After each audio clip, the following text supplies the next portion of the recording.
शहद देने का तरीका ये होता है कि अगर खांसी बहुत ज्यादा है, ठीक है, छोटे बच्चे, चाहे वो नौज़ायदा बच्चे हों, 2-3 महीने वाले बच्चे, 4 महीने के, इस तरह 6 महीने के, या आप बड़े कोई भी है, तो उसका एक तरीका है। आप लोगों ने करना ये, चम्मच को गर्म कर लें बस।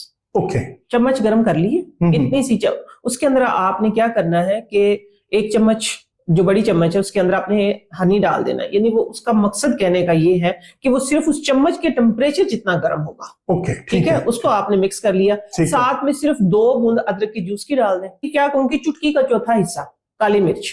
ओके, हाँ, उसको मिक्स किया, क्योंकि अब वो चम्मच तो गर्म है। ठीक है, उसने जितना टेम्परेचर लेना था, वो गर्म चम्मच तो आप बच्चे के मुंह में या बड़े के मुंह में नहीं ना दे सकते। आपने बस उसके अंदर हिला के दूसरी चम्मच में डाल के फौरन से ले लेना। अब इंशाल्लाह फौरन आराम आ